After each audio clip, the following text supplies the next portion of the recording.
Muy buenas tardes. Mi nombre es Adrián Arévalo. Soy licenciado en Comunicación Social y parte del equipo de comunicación y plataforma digital de la Escuela de Género y Desarrollo. Quiero enviarles un saludo desde la ciudad de Cochabamba, Bolivia, y agradecerles a todos ustedes por estar conectados hoy un martes más. A los nuevos participantes de la Escuela de Género y Desarrollo, comentarles que en abril del 2020, con mucho esfuerzo, creamos un espacio virtual llamado Escuela de Género y Desarrollo, con el objetivo de informar y orientar a hombres y mujeres para que fortalezcan sus conocimientos en temáticas de género, salud y desarrollo integral.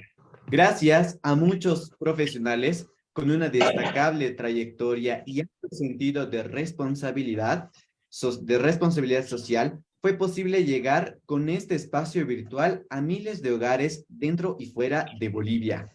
Vimos con mucha satisfacción que la voz de expertos en diferentes especialidades, quienes de forma desinteresada y voluntaria, cada martes comparten sus conocimientos para informar y orientar a gente que realmente lo necesita.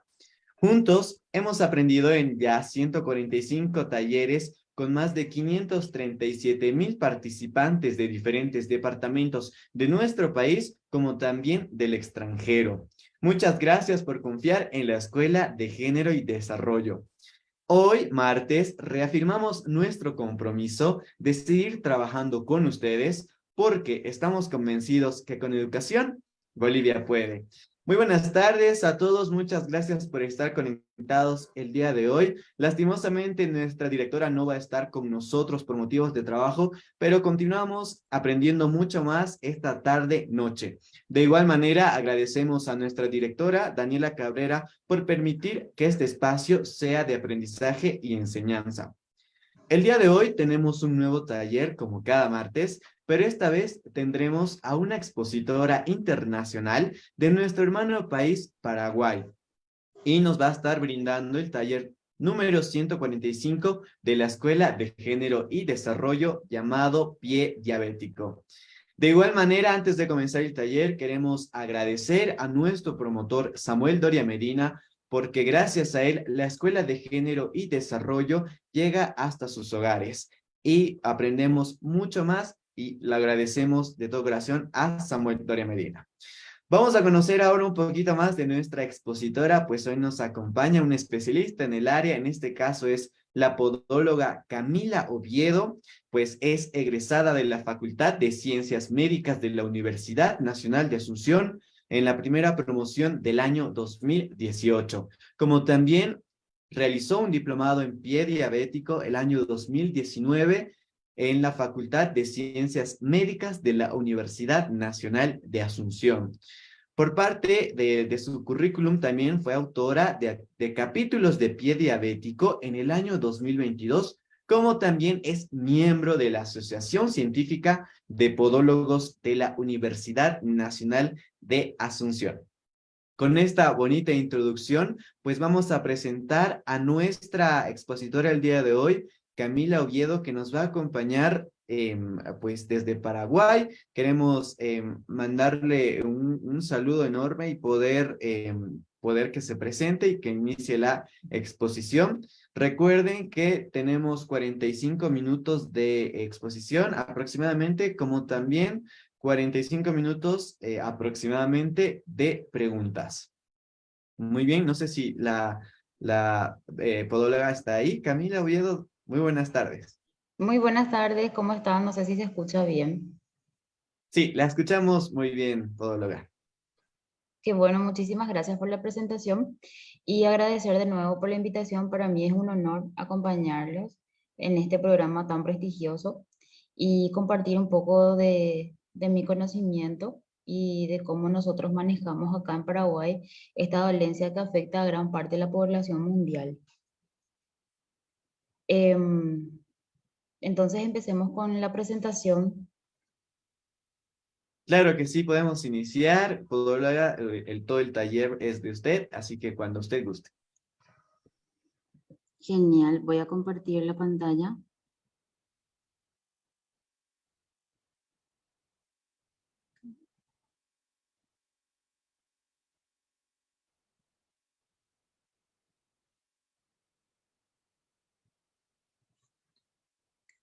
No sé si se observa bien. Sí, podemos ver muy bien, podóloga. Bueno, un poco sobre la introducción.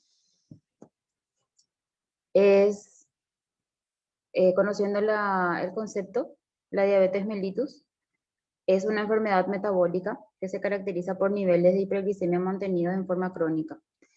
Y debido a su déficit o absoluto o relativa secreción de insulina y a los grados de resistencia periférica de la misma. Eso es para conocer acerca del concepto, para después adentrarnos a lo que realmente nos compete, que sería el pie diabético. La diabetes mellitus constituye un problema de salud a nivel universal. Es una enfermedad de prevalencia elevada y creciente, con estimaciones epidemiológicas de alrededor de 200 millones de diabéticos en el mundo. En las Américas, nuestra área geográfica se cuenta que para el año 2025 estaremos contando con 64 millones de diabéticos aproximadamente. Su morbilidad y mortalidad deriva de las propias complicaciones, lo que sitúa entre las enfermedades de mayor prevalencia en las afecciones vasculares periféricas. Y hay dos tipos de diabetes más conocidos, pero también tiene otras categorías. Lo que sería la diabetes tipo 1, que es la destrucción total de las células beta del páncreas, lo que hace que tenga un déficit o absoluta nula producción de insulina. En cambio, lo que son diabetes tipo 2, que es una pérdida progresiva de la secreción de insulina con resistencia a la insulina previamente. Luego tenemos algo que es muy común, que es la diabetes gestacional, diabetes que se diagnostica en el segundo o tercer trimestre del embarazo. Y luego tenemos las diabetes por otras causas, que es por ejemplo el tipo MODY, la fibrosis quística, la diabetes inducida por medicamentos. En Paraguay, los más conocidos y los más comunes están entre el diabetes tipo 1 y diabetes tipo 2, pero de mayor prevalencia es diabetes tipo 2. Luego les puse como una pequeña tabla que serían criterios de diagnóstico para la diabetes, según la ADA en el año 2016, que una glucosa en ayuna que sería mayor o igual a 126 y no haber tenido ninguna ingesta calórica en las últimas 8 horas, que eso sería eh, una prediabetes, cuando en realidad se considera que sería igual a 100 aproximadamente. Luego tenemos la glucosa plasmática a las 2 horas, que sería mayor o igual a 200 miligramos sobre decilitro, que sería una prueba oral de tolerancia a la glucosa. Que la prueba puede ser realizada con una carga de 75 gramos de glucosa anhidra disuelta en agua. Luego tenemos los otros estudios, que sería la hemoglobina glucosilada, que sería mayor a 6%, y luego los pacientes con síntomas clásicos de hiperglicemia o crisis de hiperglicemia con una glucosa al azar de 200 miligramos sobre decilitro. Generalmente a veces los pacientes cuando tienen la afección del pie diabético no saben o por lo menos no se han hecho un estudio previo si realmente son diabéticos o no, entonces recién con la herida que tienen en el pie ellos pueden diagnosticar que tienen la patología. Una confirmación del diagnóstico, a no ser que sea del todo claro, siempre el paciente tiene síntomas clásicos, como sería la hiperglucemia por una glucosa aleatoria, lo que quiere decir que durante el día el paciente puede tomarse en ayunas o en el desayuno, después del almuerzo o en la cena, y si esto es mayor a 200, se confirma que el paciente es portador de diabetes. Pero lo que realmente confirma y es certero es una muestra de resultados de laboratorio. En el limitante debería ser evaluado de forma estrecha y se debe repetir en las siguientes 3 o 4 meses.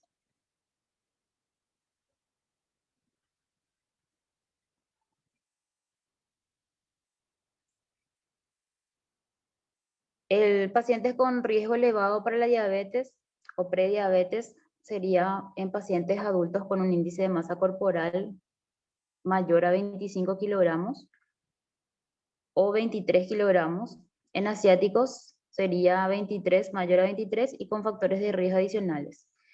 Lo que hace que el paciente tenga o sea propenso a la diabetes sería la inactividad física, familiar de primer grado con diabetes. Cuando se refiere a familiar de primer grado sería mamá, papá, abuelos maternos y paternos. La raza, la etnia de riesgo, perdón, que serían los afroamericanos, latinos, nativos americanos, asiáticos, isleños del Pacífico. ¿Por qué se le categoriza a este tipo de razas o de etnias? Porque son generalmente las personas que a nivel alimentario no tienen un cuidado estrecho, entonces tienden a tener también diabetes. Mujeres que han concebido recién nacidos con un peso mayor a 4 kilogramos o fueron diagnosticadas con diabetes gestacional. Pacientes con hipertensión mayor a 140/90 o en tratamiento para hipertensión, el HDL que sería menor a 35 o los triglicéridos que serían mayor a 250.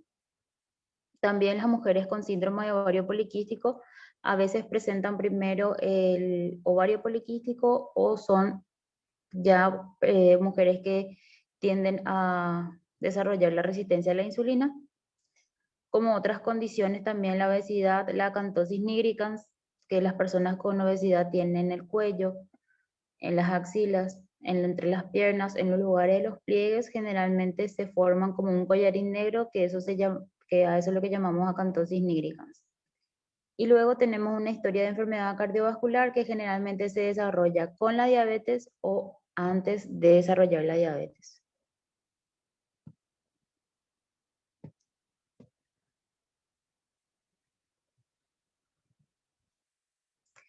Todos los pacientes, generalmente cuando ya están por llegar a los 45 años, deben iniciar con su evaluación completa para poder descartar o confirmar que el paciente no está desarrollando diabetes.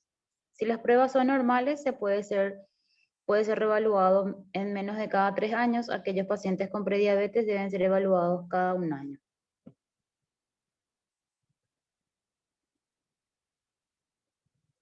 Luego tenemos los criterios para el prediabetes según la ADA 2016, donde también comenta sobre la toma de glucosa plasmática, que también lo dice si es al azar. Si es menos a 6% de la glicada, este paciente no tiene diabetes. Y bueno, adentrando más al tema que nos reunió hoy, la complicación más temida de la diabetes mellitus es el pie diabético. ¿Por qué? Porque a consecuencia de tener una hiperglicemia mantenida de forma crónica, eso también afecta a nivel vascular, a nivel del sistema nervioso, generalmente la parte periférica, y también hace que tenga complicaciones a nivel sistémico, como sería problema en los riñones, retinopatía. A veces el paciente tiene un metabolismo mucho más lento, pero lo que más corre riesgo o peligro a que esto pueda desarrollar es el pie diabético. Y una vez que el paciente, al tener una hiperglicemia mantenida y al tener una lesión, esto hace que pueda derivarse a la amputación. Todo esto conlleva una carga psicológica, social y social que generalmente complica más la situación del paciente. Este tipo de pacientes con pie diabético o sin pie diabético es una entidad interdisciplinaria.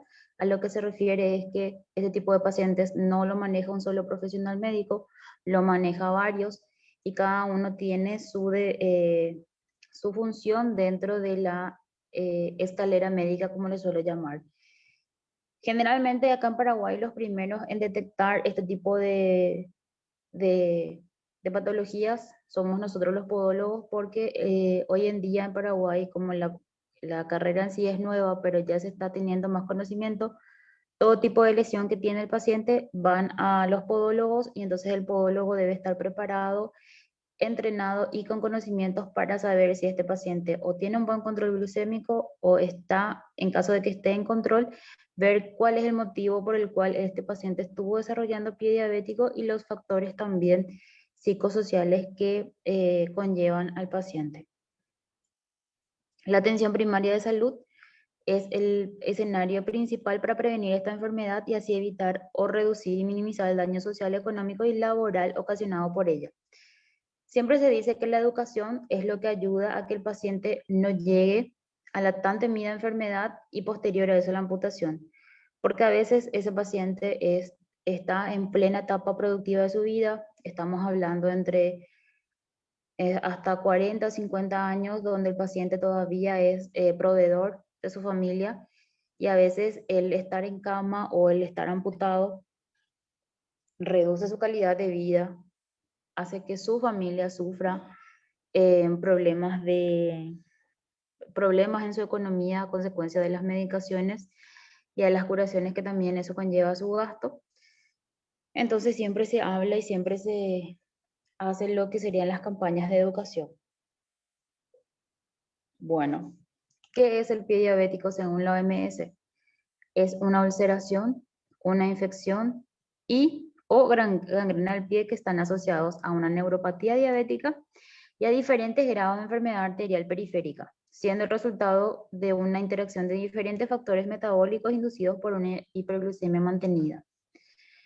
Siempre hay que saber de que hay dos tipos, hay dos definiciones, en el cual tenemos el pie diabético como tal y el pie de riesgo. A veces se tiende a confundir de que porque el paciente fue diagnosticado con diabetes, el paciente tiene pie diabético. No, el pie de riesgo hace que al tener un paciente diabetes, ya sea por la anatomía del pie o por las alteraciones ya sea de la neuropatía o de la parte vascular, el paciente empieza a desarrollar los dedos en garra, la piel empieza a adelgazarse, a veces el paciente pierde masa muscular, entonces se vuelve sarcopénico, hace que eso sí pueda desencadenar un pie diabético, como sería una úlcera, que es lo más común y que es lo que generalmente comienza a complicarse, pero no todo paciente diabético tiene un pie diabético, más bien el pie diabético es cuando hay una lesión. Siempre en las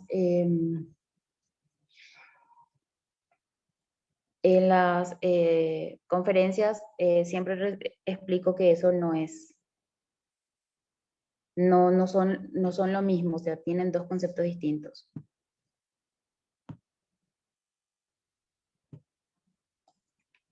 Un pie de riesgo presenta cualquier individuo con diabetes mellitus en el que se demuestra algún tipo, por mínimo que sea, ya sea de neuropatía, que sería un amplio grupo de alteraciones, nervios periféricos,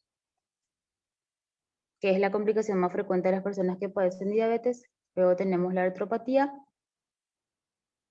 que ya es la degeneración de las articulaciones, la dermopatía, las que tienen una influencia directa en el desarrollo del pie diabético, como estuve mencionando, que sería la piel adelgazada, la pérdida de vellos, la piel se vuelve más turgente, más elastizada, entonces eso también hace que tengan complicaciones.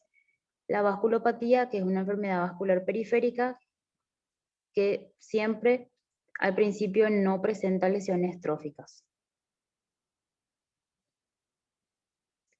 En el diagnóstico, identificar los factores de riesgo para pie diabético, que serían diabetes mellitus tipo 1, tipo 2, la retinopatía, deficiente compensación metabólica, que sería una existencia de hemoglobina glucosilada superior al 7%, la obesidad, el consumo de alcohol y la existencia de factores de riesgo de ateromatosis, sería hipertensión arterial, tabaquismo y dislipidemia, bajo nivel socioeconómico y mala higiene. Siempre se dice y siempre se recalcó, inclusive se hizo un estudio, de que los pacientes que tienen menor acceso a una educación y menor solvencia económica son los que más sufren de este tipo de enfermedades, ya que a falta de conocimientos ellos no pueden tener los cuidados básicos para poder prevenir estas lesiones.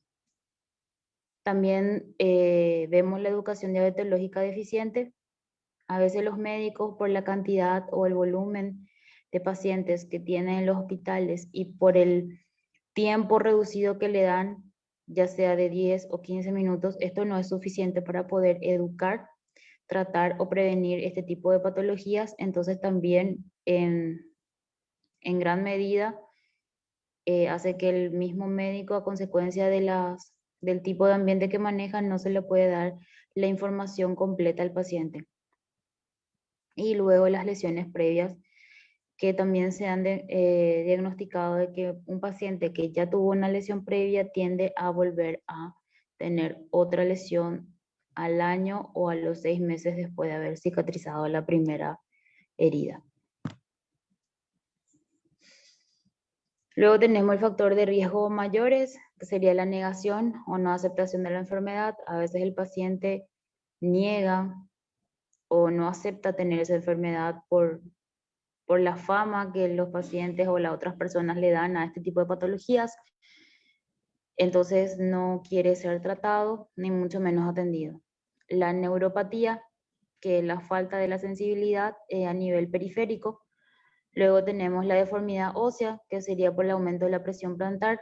A veces los pacientes, al ser diagnosticados de diabetes mellitus, eso ya llevó como 5 años de evolución mínimamente, y cuando ya fue diagnosticado, esto ya estuvo desarrollando una deformidad. Como mencioné anteriormente, sería dedos en garra, el martillo, inclusive los arcos plantares aumentan o simplemente se reducen por completo y forman lo que sería el pie cabo, el pie plano, y todo eso hace que conlleve a una lesión. Luego tenemos la isquemia. El paciente ya empieza a desarrollar un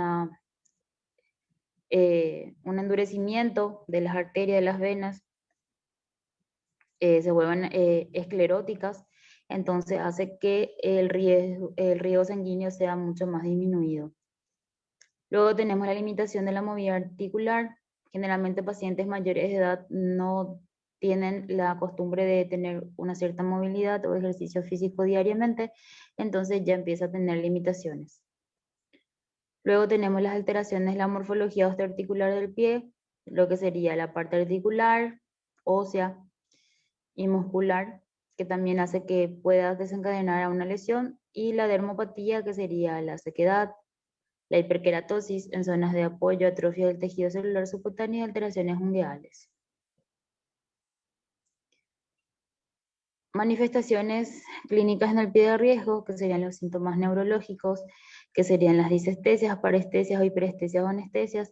A veces el paciente cuando llega al consultorio manifiesta de que o tiene un adormecimiento o tiene un hormigueo o siente que se le quema el pie, o a veces siente que está caminando entre algodones o tiene medias o siente que le corre electricidad. Todo lo que sería entre disestesia y parestesia hace que nos dé un aviso de que el paciente ya está desarrollando una neuropatía diabética, y como eso no es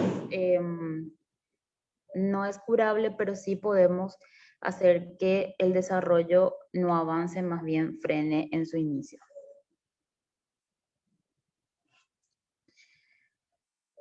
Luego entramos con los síntomas vasculares, que presentan una particularidad de que al estar asociados en la mayoría de las ocasiones a la neuropatía pueden estar modificados, minimizados o magnificados por esto. Tenemos dos, que son la claudicación intermitente y el dolor en reposo. En el caso del dolor de neuropatía, generalmente se da en la noche, y en cuanto a lo que serían los síntomas vasculares, se dan durante el día.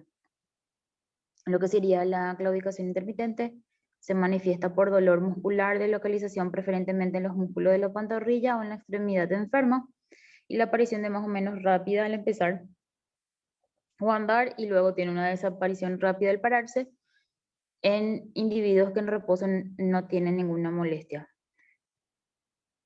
¿Qué quiere decir eso? Que generalmente se conoce como el síndrome de persona en vidriera. ¿Por qué? Porque cuando el paciente camina, o cuando una persona camina y va por las tiendas, hace 2, 3 pasos y para ver qué hay en la vidriera de las tiendas. Es lo mismo que pasa con el paciente que empieza a desarrollar problemas vasculares. Da 2, 3 pasos, siente dolor a nivel de las pantorrillas, y cuando está en reposo para, y luego empieza a dar los pasos, y ahí van sintiendo los dolores y el paciente va parando de acuerdo a la intensidad del dolor, a lo que se llama claudicación intermitente. Luego tenemos el dolor en reposo, que se presenta en reposo y es continuo y aumenta con la intensidad por la noche con el enfermo encamado. localizada en el pie o en sus partes distales, mantiene al enfermo despierto con la rodilla flexionada o colgando el borde de la cama, buscando una postura antiálgica. A veces, cuando es un dolor neuropático y se presenta generalmente en la noche, el paciente siente solamente por los lapsos cortos, una vez o dos veces durante la noche. En cambio, cuando ya es un problema vascular, es durante toda la noche y el paciente busca posturas antiálgicas, ya sea colgando las piernas, flexionando las rodillas o poniéndose en una posición fetal, todo para sentir el menos dolor posible. Entonces ahí vemos cómo sería, a qué nivel tenemos los dolores, a nivel de la rodilla y al nivel de las pantorrillas. Luego entramos en los síntomas dermatológicos, que sería la sequedad. El paciente diabético lo primero que pierde en todo este proceso es la hidratación, el agua. Entonces se presenta sequedad. Luego tenemos la hiperkeratosis en zonas de apoyo.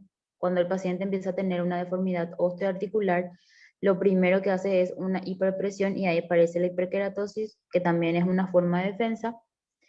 Luego tenemos la atrofia del tejido celular subcutáneo, que sería el adelgazamiento de la piel. Y por último serían las alteraciones ungueales, las onicomicosis, las onicocriptosis, que sería la uña encarnada o encarnada, y la paronychia. A veces las personas mayores, cuando ya están con una larga edad de la diabetes y presentan onicomicosis, no siempre es curable al 100%. Entonces, lo que podemos hacer es solamente paliar, porque la onicomicosis también viene acompañado con un engrosamiento de la lámina ungueal y también hace que eso desencadena una uña encarnada. Entonces, lo que hacemos es mantener esa lámina ungueal estable, como para que el paciente no tenga interferencia en su vida rutinaria y que eso tampoco a largo plazo no genere infección o una posible causa de amputación. Luego tenemos durante la inspección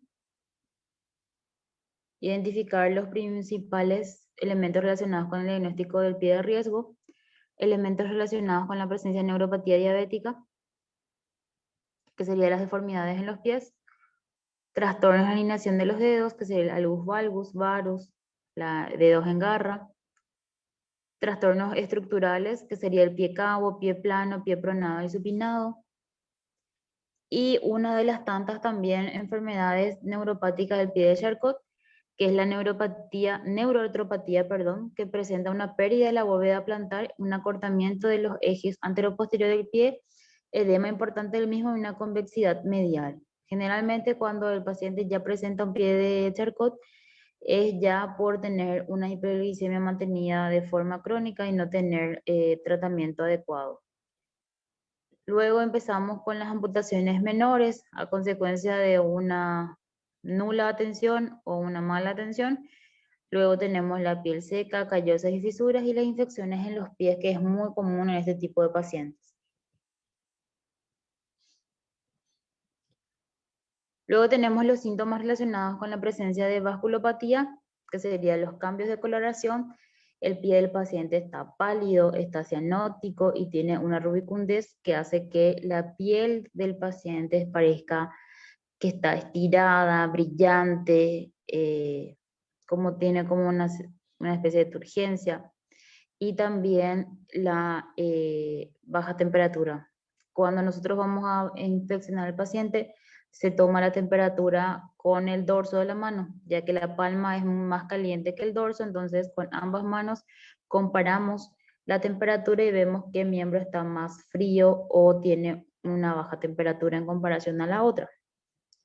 Luego tenemos los cambios tróficos, que sería el retardo del crecimiento de las uñas, pérdida de su brillantez y cambio en su coloración, que sería el retardo en el crecimiento y la desaparición del vello. Cuando el paciente ya va generando un problema vascular y a veces en el consultorio no podemos palpar los pulsos, ya sea pedio, tibial posterior o popliteo, nosotros también tenemos otra prueba de que la pérdida de vello hace que el paciente también esté perdiendo o ya esté generando una vasculopatía. Luego tenemos la exploración, que sería el test de presión fina cutánea, el test del monofilamento, Siemens-Weinstein, y el test del algodón, que se puede utilizar como una alternativa ante la imposibilidad de utilizar el monofilamento. A veces, porque no contamos en el mercado, no tenemos el test de presión fina, entonces usamos el algodón. El uso del monofilamento se hace en las presiones que sería en el primer dedo, en el tercer dedo y en el hallux, también en el talón, que serían los puntos de presión para saber si el paciente aún tiene sana su sensibilidad superficial. Si este paciente en esos puntos mencionados presenta una hiperkeratosis, no se hace esa prueba. ¿Por qué? Porque el monofilamento no va a atravesar la piel sana de ese paciente, entonces no lo podemos realizar. El test de algodón es lo mismo, pero a veces si no tenemos o no contamos en ese momento con el algodón, también podemos hacer con el dedo, que es más o menos lo mismo con el mencionado monofilamento o el algodón, que es solamente para sentir eh, la viabilidad de su sensibilidad superficial.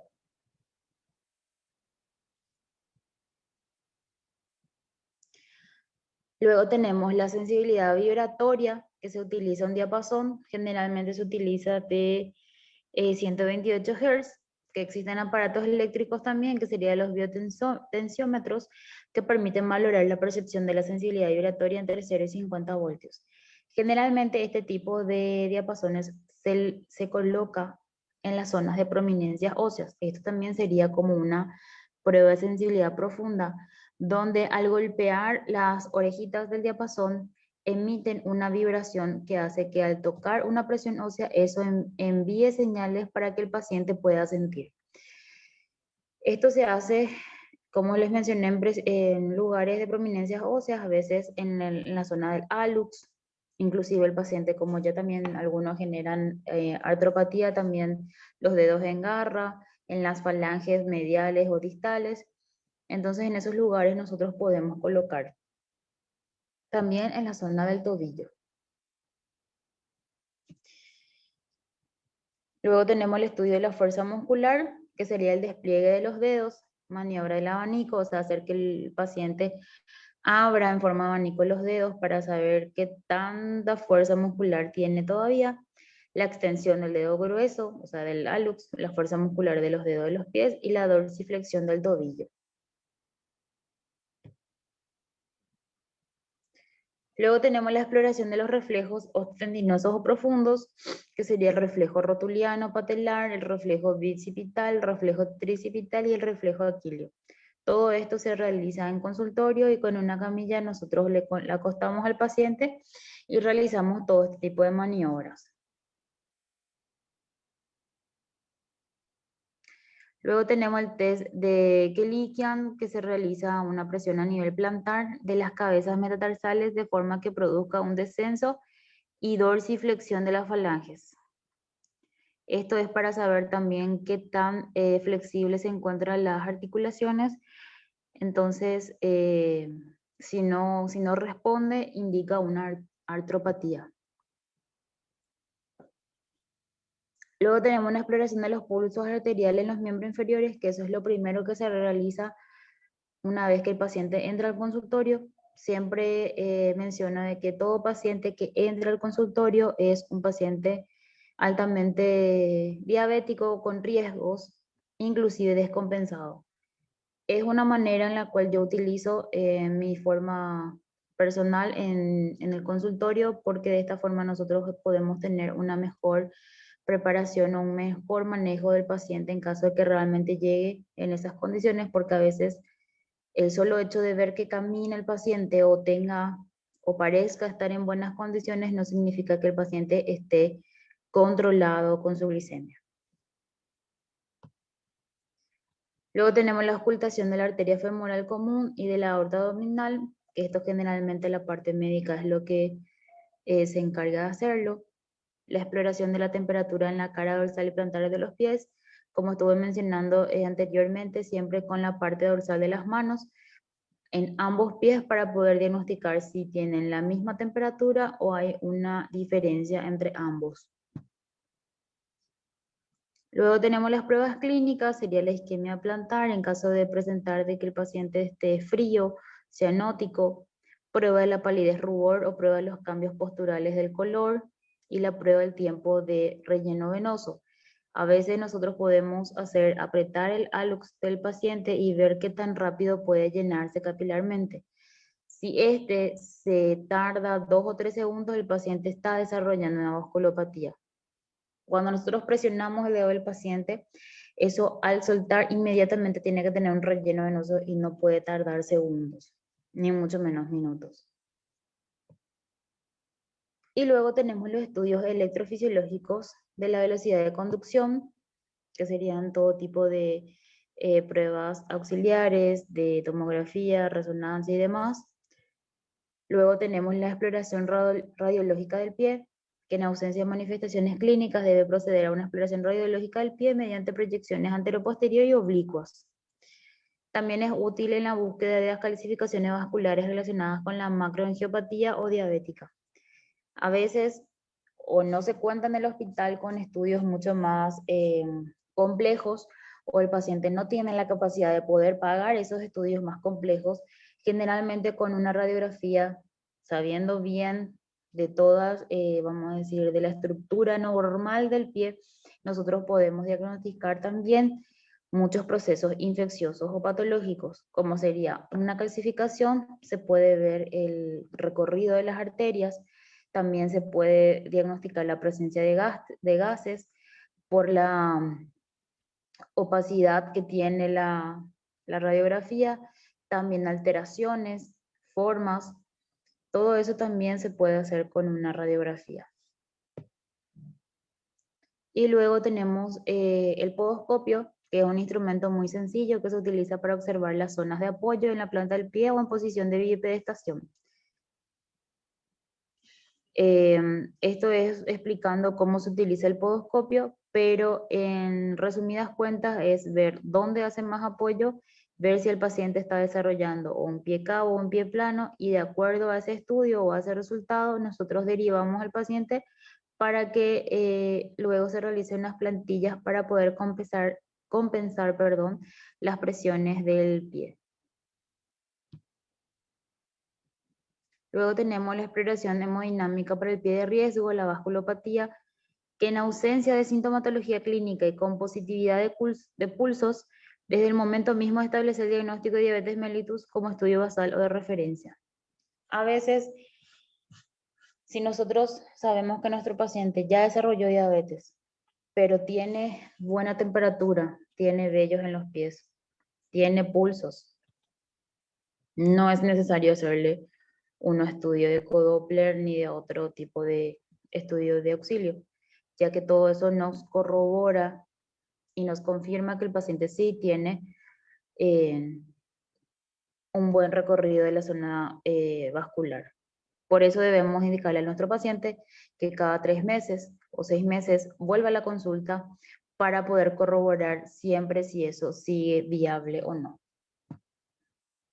Luego también le indicamos al paciente que consulte con oftalmología para poder detectar la presencia de microangiopatía o descartar la retinopatía constituye un factor de riesgo menor para el pie diabético.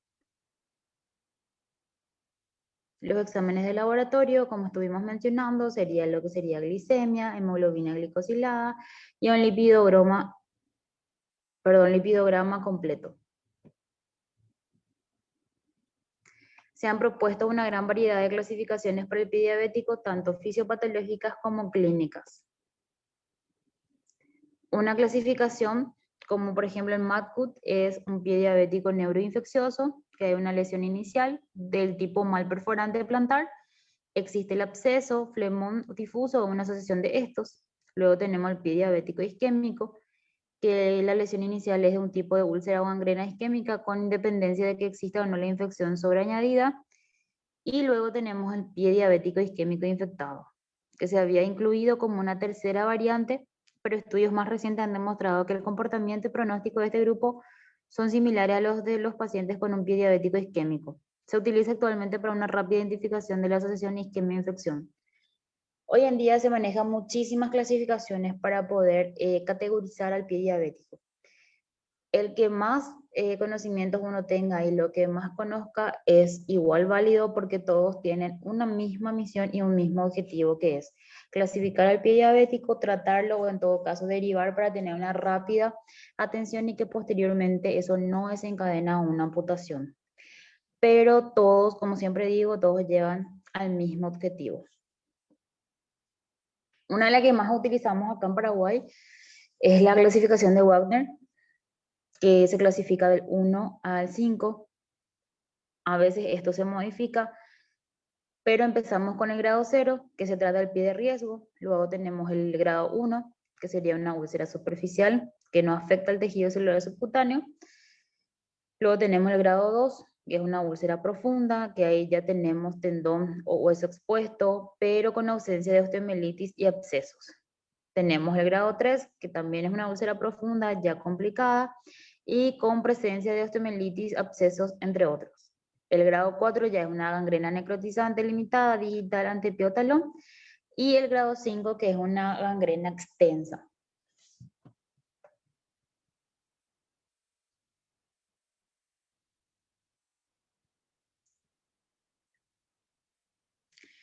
En este cuadro lo que hacemos es como un simulacro de cómo sería cuando el paciente llega al consultorio, que serían los factores de la presencia de factores de riesgo y manifestaciones clínicas del pie de riesgo, que sería detectar durante la inspección, que es lo primero que tenemos que hacer, ver en qué condiciones están los miembros inferiores, luego realizar exploraciones clínicas con los instrumentos hemodinámicas necesarias para identificar el pie de riesgo y luego hacer los exámenes de laboratorio para descartar o confirmar la presencia de diabetes mellitus.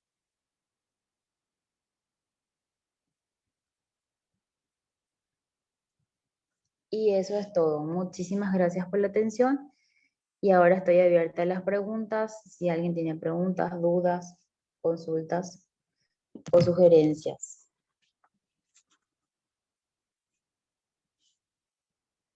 Muchísimas gracias a nuestra podóloga Camila Oviedo, que nos ha dado esta charla sobre el pie diabético y nos ha compartido sus conocimientos. Bueno, vamos a iniciar con nuestras preguntas y vamos a pedir por favor a nuestros participantes de nuestra sala de Zoom número 1 que levanten la mano para que podamos realizar las preguntas. En este momento pueden levantar la mano a nuestros participantes de Zoom número 1 y en Zoom número 2, tanto en Facebook. Pueden realizar sus preguntas mediante el chat para que nosotros podamos, para que nuestro equipo pueda leerlos y nuestra expositora pueda responder. Bueno, vamos a iniciar entonces con nuestras preguntas. Podóloga Camila, comentarle que pues, hay mucha afluencia de personas, bueno, de participantes de Paraguay, máscara de género y desarrollo, y estoy seguro que con su charla el día de hoy ha llenado de mucho conocimiento en Paraguay. Bueno, vamos a iniciar entonces habilitando el micrófono de Guaira Mamani. Muy buenas noches, Guaira. ¿De dónde se conecta y cuál es su pregunta, por favor? Muy buenas noches, ¿cómo le va? Felicitar antes a la doctora que ha dado muy buena exposición, la verdad muy entendible. Muchas gracias, doctora, por la aplicación. No sé si podrías realizar dos preguntas, que más que todo tengo entendido que hay dos tipos de diabetes. Entonces, ¿su principal complicación es el pie diabético o qué tipo de complicaciones más hay? Y también quisiera saber si estos pacientes que están con pie diabético directamente en el hospital, si mal no me equivoco, se atiende en terapia intensiva, ¿qué medicamentos generalmente se les va a dar? Esas son mis preguntas. Muchas gracias. Bueno, respondiendo a la compañera, eh, la más temida es el pie diabético. En caso de no desarrollar todavía un pie diabético, puede desarrollar otro tipo de complicaciones, pero de menos riesgo, como sería la retinopatía, la nefropatía también, pacientes que ya presentan problemas en los riñones y eso desencadena una diálisis. Entonces, eso sería de menor riesgo y los menos frecuentes. En cambio, ahora si el paciente llega al hospital descompensado, en el caso de nosotros los podólogos, nosotros derivamos a la parte médica a un profesional, ya sea un diabetólogo o endocrinólogo, para que ese profesional inicie con la medicación. Porque lo ideal sería que el paciente se someta a todo tipo de estudios para corroborar qué tipo de afección tiene y cómo tratarlo. Como podóloga no le puedo indicar ninguna medicación por vía oral porque eso no nos está permitido en caso de que sí haya una herida, pero ese paciente esté con todos los controles correspondientes, ahí sí nosotros podemos proceder. No sé si he respondido a tu pregunta. Muy bien, muchas gracias a nuestra querida expositora. Vamos a continuar y nuevamente pedimos a nuestros participantes de Zoom número 1, que es en el que estamos ahorita, que levanten la mano y puedan realizar su pregunta para que nosotros habilitemos su micrófono, y para nuestros participantes de Zoom número 2 y Facebook puedan realizar sus preguntas mediante los comentarios. Bueno, vamos a dar la palabra a Gabriela. Muy buenas noches, Gabriela. ¿De dónde se conecta y cuál es su pregunta? ¿Nos siente, Gabriela? ¿Cómo Muy está? buenas Buenas noches. noches. Muchas gracias a la doctora por su curso. Quería hacer una consulta. Mi mamá tiene diabetes tipo 2. Ella está con su medicación con metformina, obviamente todos los días, ¿no? Quería saber si ella tiene algún tipo de riesgo de que más adelante pueda adquirir esta diabetes del pie diabético, ¿no?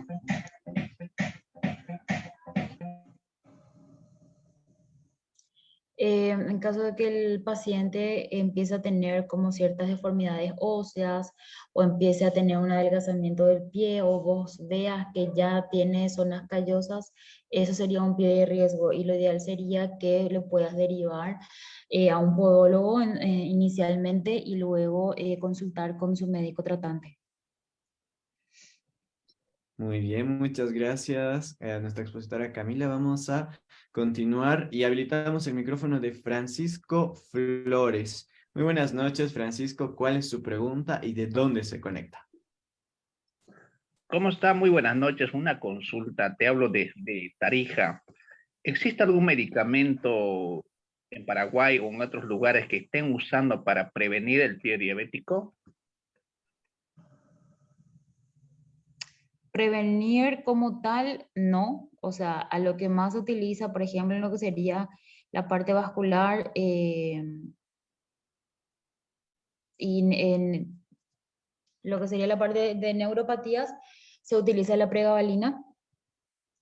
Y luego en la parte vascular, que sería vasodilatadores de distintos tipos. Pero siempre controlando si ese paciente llega, si ese paciente tiene una buena vascularización, porque si el paciente ya empieza a tener problemas de circulación, la medicación que le indiques no va a poder llegar a la zona donde necesitamos. Entonces, por el momento serían esos tipos de medicamentos que se utiliza acá en Paraguay. Uno Muy de bien. los medicamentos que se utiliza para la parte vascular sería el cilostazol. Muy bien, muchas gracias a nuestra podóloga. Vamos a continuar con nuestras preguntas y resolver las dudas de nuestros participantes. Y para ello nos vamos a trasladar a nuestro Zoom número 2, porque igualmente tenemos varias preguntas a nuestra expositora del día de hoy. Y una de ellas nos pregunta, Linet Quispe Córdoba dice, buenas noches, ¿cuál sería el tratamiento a dar cuando el paciente presenta ese cosquilleo en los pies y sus recomendaciones para evitar los mismos? Nos preguntan, podóloga.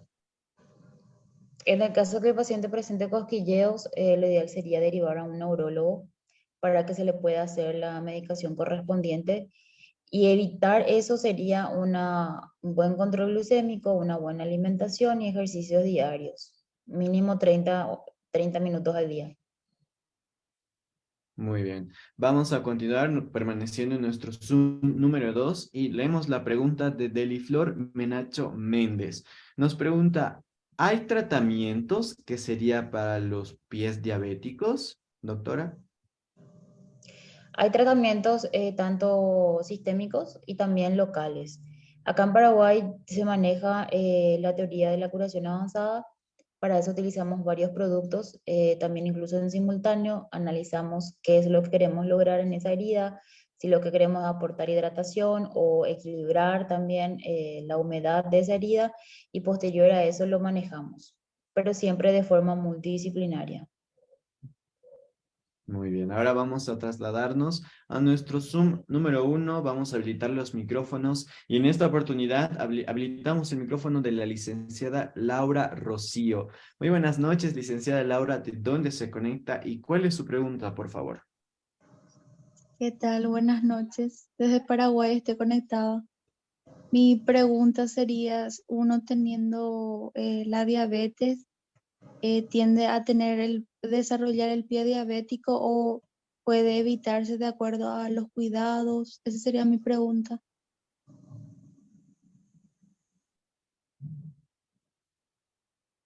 Cuando el paciente es diagnosticado con diabetes, lo primero que tenemos que hacer es educarle. Educar, por ejemplo, decirle que el paciente ya no puede andar descalzo, tiene que usar medias de algodón, si es posible de colores claros, para que en caso de que tenga una herida él lo pueda ver, usar calzados cerrados, que no sean demasiado ajustados, que no tengan costuras en el interior, una buena alimentación, buen control de la medicación y por lo menos una visita de cada 3 meses el paciente evita un pie diabético. Muy bien, vamos a mandar un saludo a todos los participantes desde Paraguay que siempre nos acompañan cada martes en la Escuela de Género y Desarrollo. Continuamos con nuestras preguntas y vamos a habilitar el micrófono del licenciado Mauro Cabrera. Muy buenas noches, licenciado Mauro. ¿De dónde se conecta y cuál es su pregunta? Muy buenas noches, mis saludos desde Paraguay. Excelente exposición. Y mi pregunta va para el tema de lo siguiente. Durante la curación de la herida de un pie diabético, ¿es efectivo la utilización de azúcar con vinagre o hay otro método natural para la formación de tejido?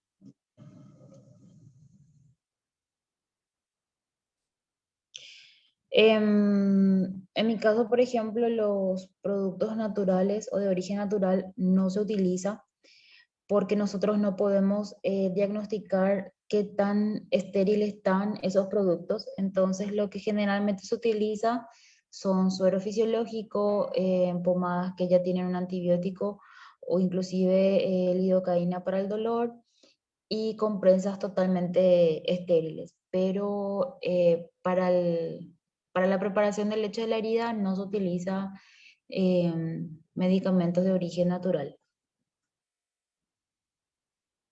Muy bien, muchas gracias. Y vamos ahora a trasladarnos a nuestra plataforma de Facebook Live, porque tenemos de igual manera preguntas para nuestra podóloga el día de hoy. Y una de ellas le pregunta a podóloga Jenny Aguilar, ¿qué síntomas en específico se llegan a tener para detectar que se tiene el pie diabético?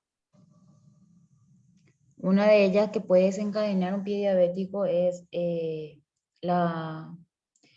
color cianótico del pie, que sería la parte vascular. También ver que el paciente ya está teniendo una producción excesiva de callos o de lomas en la zona plantar. Y el paciente ya empieza a manifestar dolores, ya sea durante el día con claudicación intermitente o a la noche por una neuropatía. Muy bien, continuamos en nuestra plataforma de Facebook y Pamela Cabrera Silva le tiene una pregunta, podóloga. ¿Qué exámenes se puede realizar para detectar que una persona tiene pie diabético?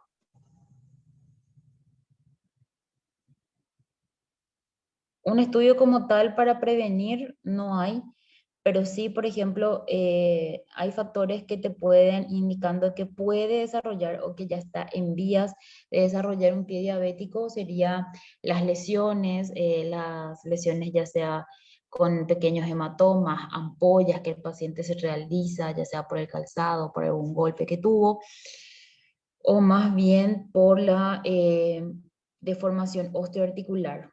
Pero un estudio específico como para evitar, no hay. Muy bien, vamos a continuar. Ahora nos volvemos a trasladar a nuestro Zoom número 1 y vamos a habilitar el micrófono de Marquis Tulio. Muy buenas noches, Marquis. ¿De dónde se conecta y cuál es su pregunta, por favor? Vamos a habilitar nuevamente el micrófono de Marquis Tulio para que pueda realizar su pregunta. Hola, ¿te escucha? Ahora sí. Muchas gracias. Un saludo a la doctora. Le hablo desde Guayaramerí, Beni, una ciudad caliente. Quería preguntarle a la doctora, yo supuestamente tengo diabetes ya hace 7 años y yo tomo gliveclamida y metformina. Aparte de eso, el médico me da vitamina A, vitamina E y complejo B. Y bueno, siempre él me ha dicho que mientras tome eso, voy a evitar neuropatías o pie diabético. No sé si puede decir algo la doctora sobre aquello, por favor. Muchas gracias.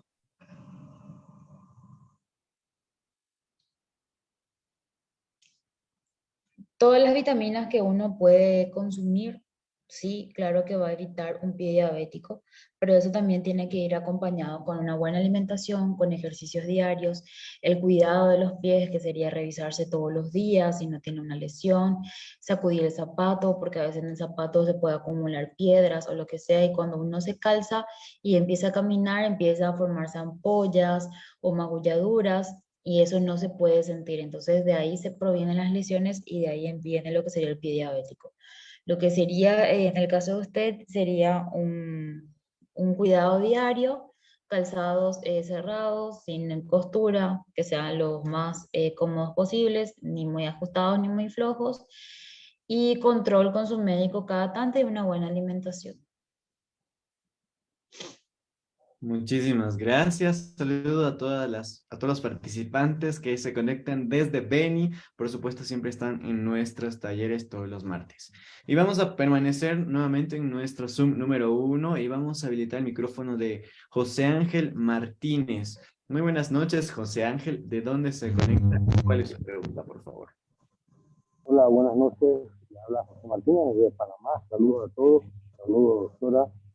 Una muy buena exposición. Doctora, mi pregunta más que todo es para la parte pues, de los estudios que se realizan para detectar el pie diabético. La angiografía de miembros inferiores es beneficiosa para detectar el pie diabético en un paciente o pues, es un estudio pues, que se hace complementario simplemente para ver la vascularidad del paciente con problemas diabéticos. Muchas gracias y saludos.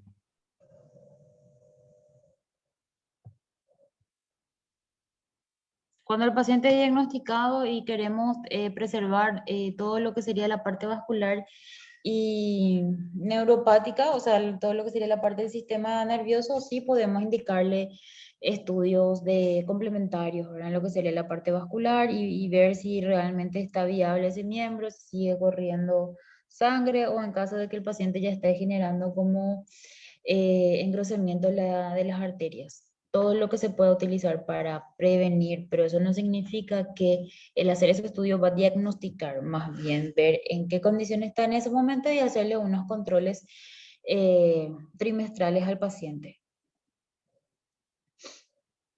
Muchas gracias. Bueno, mandamos saludos hasta Panamá, porque bueno, tenemos de igual manera mucha afluencia de personas y participantes que están siempre en nuestros talleres los días martes. Vamos a trasladarnos a nuestro Zoom número 2 y tenemos una pregunta, podóloga Camila, la participante Luzmila Quispe Mendoza pregunta, buenas noches. ¿En un niño con pie plano también puede presentar el pie diabético, pero no presenta diabetes, pero sí sobrepeso? ¿Cuál sería la respuesta a esta pregunta, por favor, expositora? En un niño es muy, vamos a decir, es muy raro ver pacientes con pie diabético. Si el niño tiene un pie plano, hay que corroborar si ese pie plano es normal, porque a veces hasta los 6 o 7 años es normal que tenga ese tipo de pie. Pero en caso de que el paciente ya tenga un diabetes tipo 1 ya diagnosticado, sí se le puede hacer los cuidados correspondientes. Pero en los niños es casi nula la aparición de las lesiones. Recién cuando ya empieza su vida adulta, sí es más propenso porque el niño todavía como que no tiene totalmente, vamos a decir, degenerado la parte sistémica a causa de la diabetes. Muy bien, vamos a permanecer en nuestra plataforma de Zoom número 2. Y Eric nos pregunta, ¿hay alguna forma casera de quitar las lomas o callos de planta del pie diabético? ¿Podóloga? ¿Podrías repetir la pregunta porque se cortó? Claro que sí. Bueno, Eric le pregunta, ¿hay alguna forma casera de quitar las lomas o callos de la planta del pie diabético? No, no hay formas caseras en realidad, porque una vez que se desarrolla, lo que hay que hacer es consultar con un podólogo para que le pueda eh, reducir o desgastar, por decirlo así, de esa forma, deslaminar la zona, pero formas caseras no, porque al tener, al colocar ese tipo de cosas naturales, lo que hace es macerar o dar demasiada humedad y eso también puede ser una complicación. Muy bien, vamos a trasladarnos a nuestra plataforma de Facebook de igual manera y vamos a responder la pregunta de Viviana Morales Arevalo y pregunta, si uno tiene diabetes en los pies, en los pies, ¿se hacen como escamaciones dentro de los talones? ¿Me podrías repetir porque se cortó la comunicación? Si uno tiene diabetes en los pies y se hacen como escamaciones en los talones, ¿es pie diabético? En ese caso, si no hay lesiones o si no hay heridas sangrantes, es un pie de riesgo porque la persona está perdiendo hidratación, está perdiendo agua, está perdiendo humedad. Lo que sí se le debe indicar en ese caso es poner cremas hidratantes, medias de algodón y zapatos cerrados para que eso ayude a mantener la hidratación. Pero siempre es bueno que ante una mínima lesión que tenga el pie del paciente, consultar con su podólogo más cercano. Muy bien, vamos a responder a Patricia Ayoroa en Facebook y pregunta, ¿el hipotiroidismo, no sé si lo dije bien, podóloga, Sí, hipotiroidismo. hipotiroidismo, también puede afectar los pies? Sí, yo tengo y manejo muchos pacientes con este tipo de patologías, que una de las patologías más frecuentes es la sequedad, el engrosamiento de las uñas, pero no porque sea un onicomicosis en sí, sino más bien la callosidad que se forma por debajo de las uñas a consecuencia del calzado, el tipo de rutina laboral que presenta, pero con un buen control, ya sea de la parte de su endocrinólogo y con el podólogo, podemos hacer que su pie se mantenga sano. Muy bien, muchas gracias, podóloga. Ahora vamos a volver a nuestro Zoom número 1 y terminar de responder las últimas preguntas que tenemos dentro de los participantes que tienen levantada la mano. Y vamos a habilitar el micrófono de Moisés Germán. Muy buenas noches, Moisés. ¿Cuál es su pregunta y de dónde se conecta, por favor? Buenas noches. Por cierto, excelente programa, muy bueno para poder aprender un poco más de lo que nos interesa, ¿no? De los temas de salud. Mi pregunta va a la doctorita, por cierto, felicidades doctorita, muy buenas noches. Le hablo de Oruro, Bolivia. Mire, la pregunta es la siguiente. Mire, acá en Bolivia, en nuestras provincias, ¿ya? En el campo, es un poco complicado que el paciente vaya a consulta, ¿ya? Por la idiosincrasia mismo, ¿no? A no ser que el paciente esté muy grave, recién asiste a un centro de salud. Y no sé si era un consejo o algo para que el paciente no llegue al pie diabético, porque acá en el campo es un poco complicado porque el paciente camina en abarcas o chinelas, ¿ya? He oído que caminar en arena es bueno. ¿Será eso cierto? ¿Algún consejo que nos podría dar para que el campesino no llegue al pie diabético en sí la ciudadanía entera, ¿no? Gracias.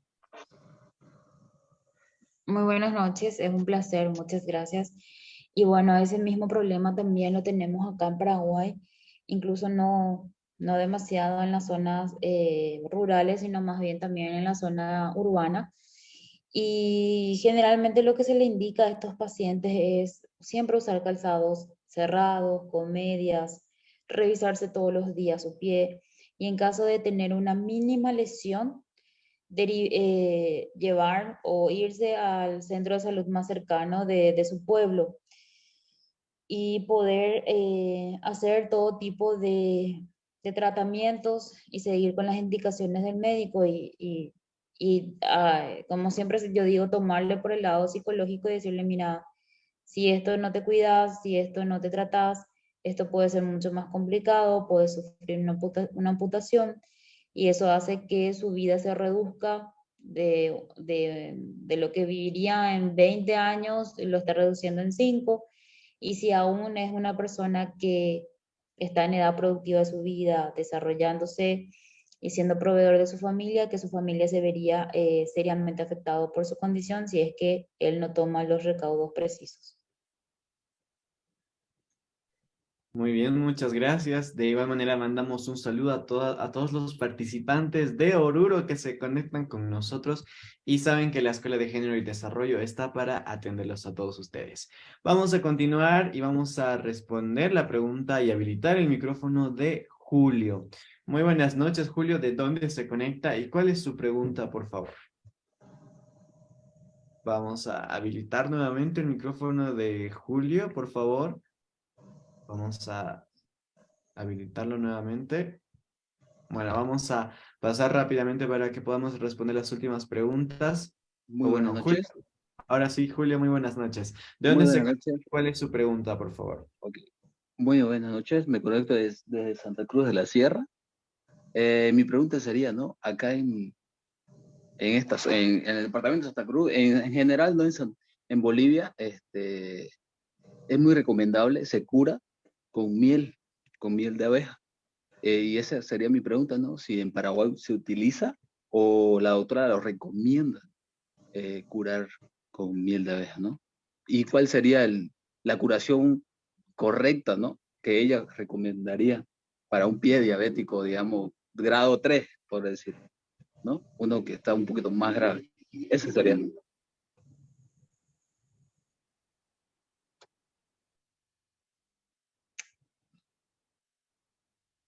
Bueno, respondiendo a la pregunta, acá en Paraguay también se utiliza, no solamente la miel, se utiliza también el azúcar para las curaciones y se han hecho estudios de que realmente sí,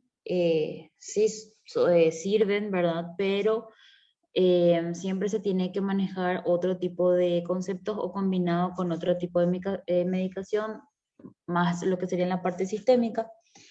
Lo que hace el azúcar o la miel, que también tiene azúcar, lo que hace es envolver a la infección y sacarlo hacia afuera.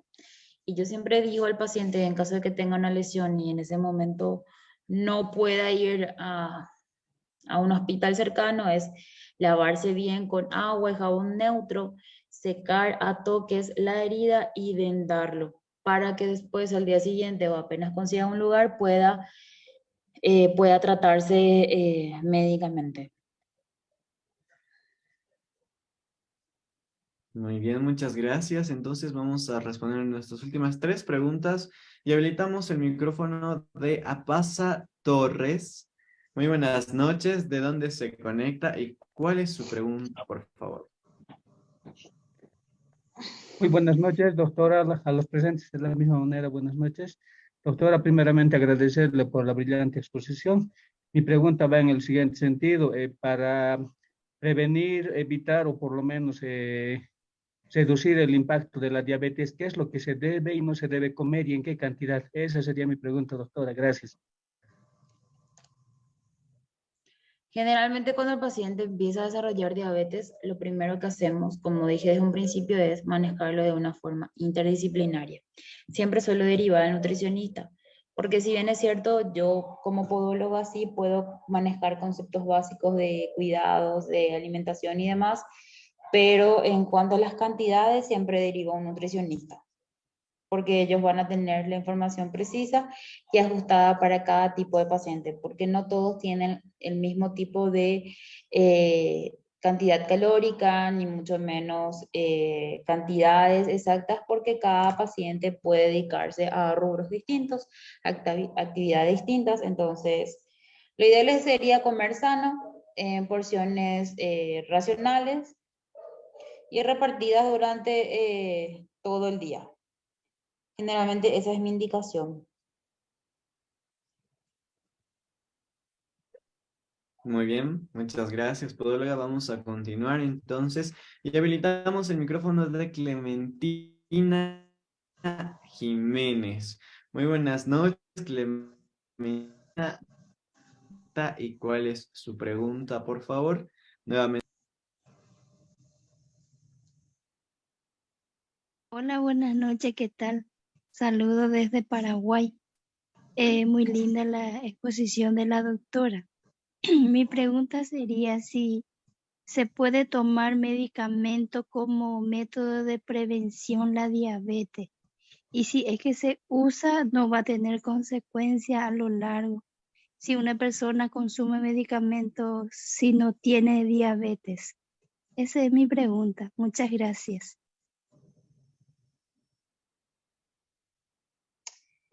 En caso de que el paciente tenga dudas o quiera prevenir la diabetes, lo que puede hacer es consultar con un endocrinólogo o un diabetólogo y hacerse unos estudios previos, como siempre suelo sugerir, y ver si se puede tomar. Pero generalmente, si es solamente para prevenir, siempre se lo va a dirigir hacia el lado de la parte nutricional. Medicamentos como tal para prevenir no siempre son buenos o suficientes. Más bien con una calidad de vida sana entre alimentación, ejercicios diarios y sin cometer ningún tipo de excesos, es más que suficiente para poder prevenir la diabetes. Muy bien, y vamos a responder nuestra última pregunta del taller del día de hoy. Vamos a habilitar el micrófono de Lilibet Torres. Muy buenas noches, Lilibet. ¿De dónde se conecta y cuál es su pregunta, por favor? Nuevamente habilitamos el micrófono. Ahora sí. Ya, muy buenas noches a todos. Hablo desde Bolivia, en la ciudad de La Paz. Bueno, más que todo es una pregunta y también como un comentario. La pregunta, ¿el COVID podría desnivelar el azúcar en la sangre? Y es un comentario que tengo. De mí, mi madre tiene diabetes tipo 2. Ella agarró 2 veces el COVID, ¿ya? Y en la primera tenía su nivel de azúcar tenía en 200.